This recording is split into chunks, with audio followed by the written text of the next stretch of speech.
Warning, the following video contains scenes of excessive zombie violence and gore. If you are deeply upset or shocked by such things and are a bit of a pansy, then don't watch the video. Please move on.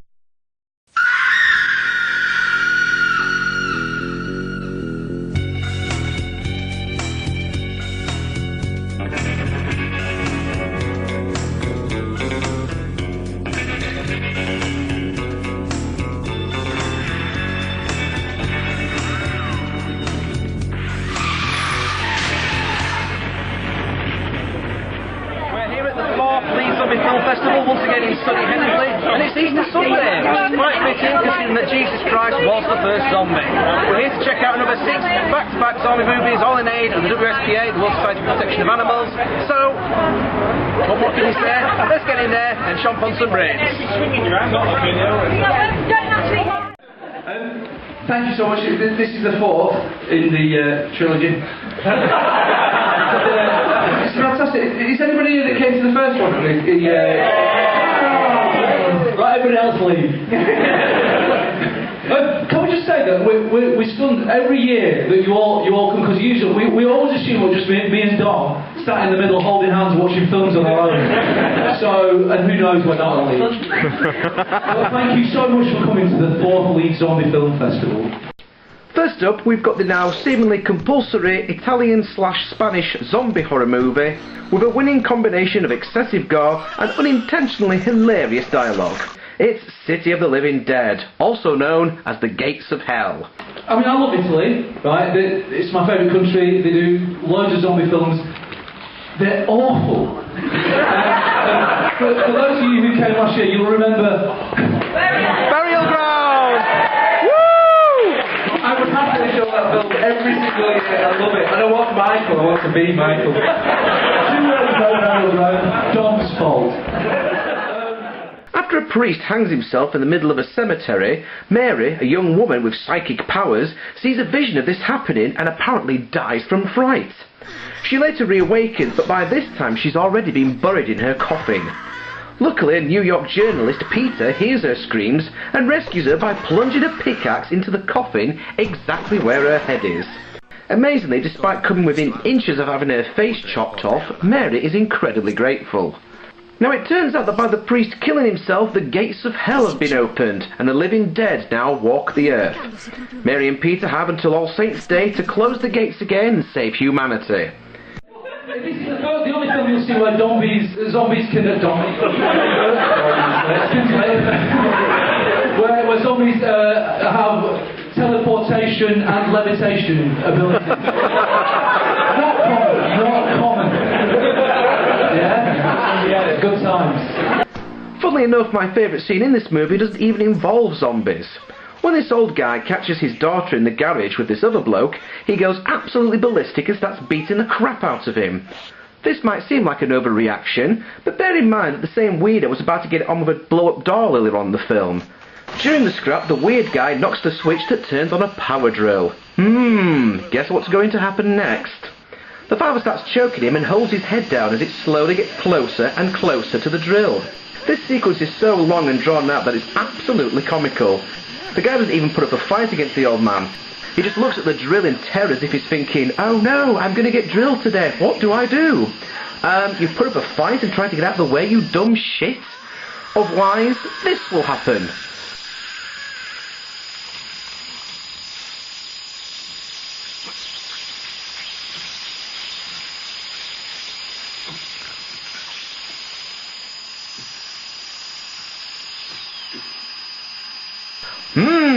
Messy.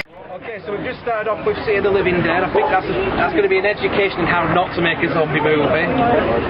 Random things going on in the background, like Howl the Monkey's going on there. I think they were picked up a sound effects CD at some point that they want to make the most of. Not to mention the fact there's not a single scene where the music doesn't fade out, it just ends abruptly. Just a classic rubbish zombie movie, basically. It's one of those ones that's actually so bad it's actually rather quite good. Not to mention there's some fantastic gore moments, not just the drill scene there, but the scene known as the Devil's Spew, where the lady actually appears to puke up what is actually an entire ghost intestine. Lovely stuff. Before the next film, we had a 15-minute break to get all gored up, because, to be honest, we were looking a little bit too clean. Right there, we got that. Here we go. I so did. And it also gave us the opportunity to take some photos, including Team Zappas, who appear to have been on a recruiting drive since last year's festival. This then led on to the inevitable Team Zappas vs Zombie Showdown.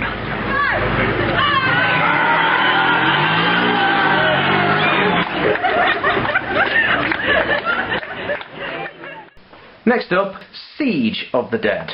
The film begins with a bloke called Michael arriving in Berlin to hand over a set of keys to his ex-girlfriend, although his real motive for doing it in person, rather than just sending them through the post, is to try and win back her affections. Upon entering the flat, he finds it empty apart from a couple of plumbers, one of whom suddenly takes a turn for the worst and tries to bite him. Upon forcing the angry-looking tomato man out of the door, Michael and the remaining plumber try to come to terms with what is happening around them, as the city becomes plagued with flesh-eating zombies. Although having said that, these zombies aren't these shuffling deadheads commonly seen in Romero's movies, but have more in common with the rabid marathon runners of 28 Days Later and Wreck. However, there is an interesting element to this particular infection in which the virus can be suppressed by the infected remaining calm and not getting angry or upset. This makes taking sedatives on a regular basis essential, and this little spin on traditional zombie conventions gives the residents genuine reasons to leave the relative safety of their homes without it seeming like a forced plot device. Does anybody speak German? Nine! I gave you that one. In German it's called Rammbock, which means... Anybody? No. I don't know what it means, I was hoping you could tell me, I have no idea. This German-made zombie flick was originally called Rammbock, and along the way this has oddly been translated into a painfully obvious title as Siege of the Dead, which only makes the movie seem like it's trying to pass itself off as one of Romero's efforts, which, to be honest, really doesn't do the film any favours. This is only made worse by the DVD sleeve, which shows helicopters flying them on skyscrapers and firing rockets at the undead, none of which I can assure you is present in the movie. And it came out around the same time as Apocalypse of the Dead and Diaries of the Dead, and I don't know if anybody's seen this film. There's something called Big Tit Zombies. Have you seen that? Woo! Woo! Have you seen it? Never once, And it was kind of bundled in with them lot. It's just far more than the sum of its parts. It's an amazing film. It's absolutely fantastic. Big Tit Zombies. It's a real film. It's an actual film. It's not to be confused with there's another film made in 2001 called Siege of the Dead, and one reviewer called it shit. This isn't that film. This is absolutely amazing. It really is incredible. I really, really hope you enjoy it. And this is our favourite film so far of the whole 4 years. I do have a couple of criticisms about the movie itself, though. The main one is the running time. At only an hour, it's a very brief film, and although it packs a lot of action into its time slot, you do wish that more time had been spent fleshing out the characters, such as some explanation for Michael's failed relationship, for example. So Siege of the Dead makes for a very enjoyable, entertaining film, actually quite touching in places. It's a zombie love story, if you can imagine such a thing. Perhaps the most unusual and effective take on the zombie movie I was encountered since Colin, which we saw last year, the no-budget Brit flick. It's not a classic by any means, but it's a damn sight better than Giorgio Romero's last film. Speaking of which, next up, Don and Mac have secured a nice little spot for the master himself. We're going to be having Land of the Dead. Set in an American state where the zombies outnumber the living, the divide between the rich and the poor still goes on within a fenced city known as Fiddler's Green. There, the rich live in comfort and rule over all, led by the smug Kaufman, played by Dennis Hopper. Mind you, why money's still important during a zombie apocalypse is beyond me. Meanwhile, the zombies are starting to evolve and remember moments of their lives before zombification. Step forward the zombie known as Big Daddy, who becomes the leader of the pack. Hey, and that's a pretty cool name for a zombie. This film draws on some elements from the original script for Day of the Dead, and indeed the two films share some likenesses with regards to a dark sense of humour and the intelligent zombie idea. It's not as grim as Night of the Living Dead, nor is it as smart and innovative as Dawn of the Dead, nor is it as exciting and as gory as Day of the Dead. But it still beats the hell out of other recent additions to the zombie genre, there's still plenty of inventive gore, and Romero still manages to carry a powerful message that underlines it all. References to the rich/poor divide are obvious here, as well as not too subtle digs at the US government. Also, keep a lookout for Simon Pegg and Edgar Wright making cameo appearances as zombies, along with makeup maestro Tom Savini, reprising his role as the biker from Dawn of the Dead, but this time in zombie form. There aren't any zombie films that he's not done a cameo in. It's tiresome actually, he's always there, just turns up at the set. This film did really well, it made a lot of money, and it's Romero again, being quite political. It was about the haves and have-nots in America, and he's trying to sort of make social statements and political ones. And that's the end of my boring George Romero interview. He's not here, but he says he wishes he could be. Good old George. Enjoy Land of the Dead. We're gonna watch this, and then we're gonna have an hour for dinner, stroke, pints of lager. So, 2.5 hours. So yes, as you can see, we've gone a bit more upmarket since last year, so we're going to go for a brain pizza, I think. Anyway, we've just been to see Land of the Dead, as you know, with George Romero. Now, at the first Zombie Film Festival, we had Night of the Living Dead, and we had Dawn of the Dead. At the second year's Zombie Film Festival, we had Diary of the Dead. But last year, we had Day of the Dead.